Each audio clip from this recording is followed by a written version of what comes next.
Hey everyone, DocStorm here again with you. So guys, I'm back on vacation, so I thought I'll throw this video out.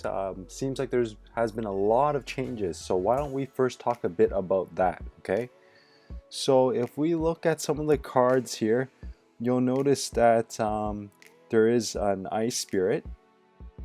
So at 1 elixir cost, it pretty much acts as a single fire spirit, but instead of doing some splash damage, what it does instead is it freezes the target a little bit, and it does still do a little bit of splash damage. So again, it's going to be a great card to cycle through like my skeletons. One reason why though I still like skeletons or some low elixir cost ground troops is, guys, you know I like to distract the mini P.E.K.K.A, the P.E.K.K.A, and also the Sparky with those troops. So I am not subbing the Ice Spirit, for example, for my skeletons yet, but it's definitely a good card and something to experiment on. The next good card you will see is the Bowler. Now the Bowler is interesting. If you look at how the card is, it's 6 elixir cost, so it is costly, but I mean, look at the hit points and the area damage it does. It's almost like a Valkyrie giant, if you want to look at it that way. It's combined into one unit.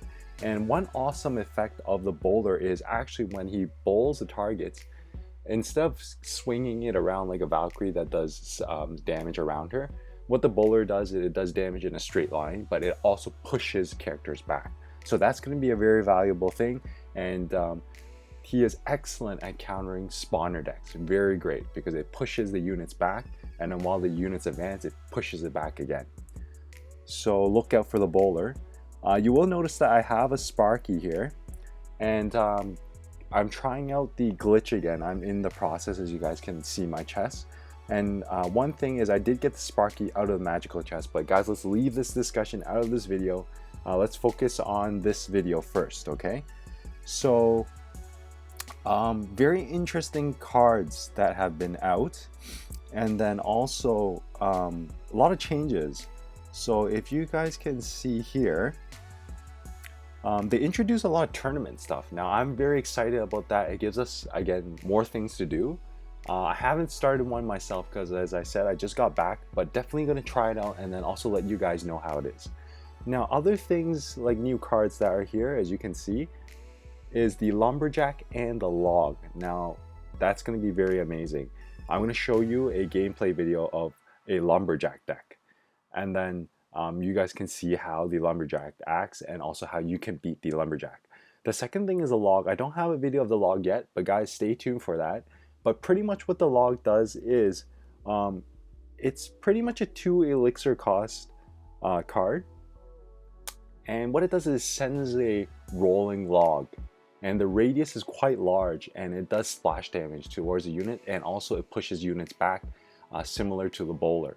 So again, it's excellent at clearing troops, supporting troops. For example, if they have a giant, you can send the log down, it'll kill the minions, the spear goblins, skeletons, goblins, things that are in the back line. So it's going to be a valuable tool for that. The only downside is the Log and the Lumberjack is a legendary. So guys, again, it's going to be a bit tricky getting it. But again, let's take a look at this video here of a Lumberjack player, and let's talk a bit about that. So here again, we're starting off the game. I don't have my elixir collector, so sometimes what I like to do is I wait for what my opponent does and I rush them with my Hog Rider on the opposite lane they try to push. But in this case, all they did was play an elixir collector. I just send a lone hog down. So now that I know he defends against my hog with a mini P.E.K.K.A, the next time what I'm going to do is I'm going to pair it with the skeletons. And it's going to be a great distractor for the mini P.E.K.K.A. Now here what I want to do is try to take out the units, right, to defend. Now you see here the Lumberjack, when he dies, he actually releases a rage spell. So you can argue that you might want to take out troops beside him first before you take out the Lumberjack, because then, you know, their characters get raged, and it's a good advantage for them, because the Lumberjack only costs 4, and it's a melee character like a barbarian. But what it also does, it packs as a rage spell, and a rage spell, as you guys know itself, is already it costs 3 elixir, so it's a very good bargain. Why again I play the lone hog is just to distract that Valkyrie so it keeps it from advancing forward. Now here, I'm sending the skeletons down, and because it is zapped, I have to play my Valkyrie up ahead just to defend against the mini P.E.K.K.A. And again here, I am ahead by a little bit, so I want to play it safe, so that's why I'm not playing too aggressive. I'm just trying to keep up with my elixir count, staying ahead of the elixir until I reach that 1 minute mark where I can really push with the deck like this. So again guys, that's how you are supposed to play a control deck. So now the opponent reveals a giant. So here now, as I said, I pair my Hog Rider with skeletons, but he didn't play the mini P.E.K.K.A. because he didn't have it in his rotation, but that is okay. Now this is going to be a very strong push by my opponent. It's pretty much ideal. It's exactly what my opponent wants, all those characters. So here you'll see me having a little bit of trouble defending against all of them. And you'll see how powerful that rage spell is if you don't take out the other troops before the Lumberjack. But in this case, I've learned what cards my opponent has, so next time I'm going to be a lot smarter in defending this combination. So here, because I have a Musketeer left over, I'm going for a counterattack, but bam, he puts down a 3 Musketeer. Now you will see that this is very common deck up in Legendary Arena. Rage with 3 Musketeer, but nowadays it's even more deadly with the Lumberjack because it's like a rage spell and a Barbarian with the 3 Musketeer. So again, it's great that we can kill the Lumberjack, kill the supporting troops before the Lumberjack goes down, so the rage spell is wasted a bit there. So now I know that all I have to do is defend, so that's why I put the Musketeer on the same lane just to defend as best as I could to finish off with this game. So there you have it guys.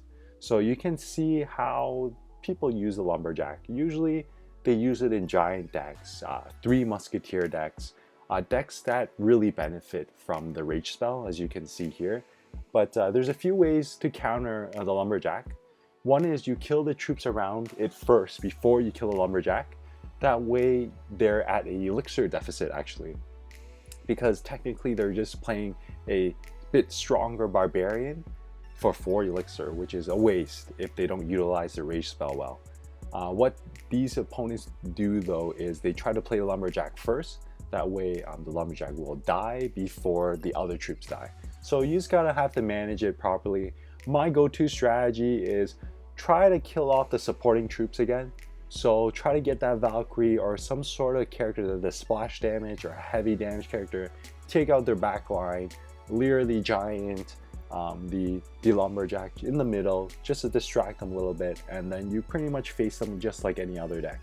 So guys, I hope you liked that video, and again, the more opponents that I will face against these new heroes, legendaries, and cards, I'm going to show them to you, and then hopefully you guys can be more prepared while facing opponents like that.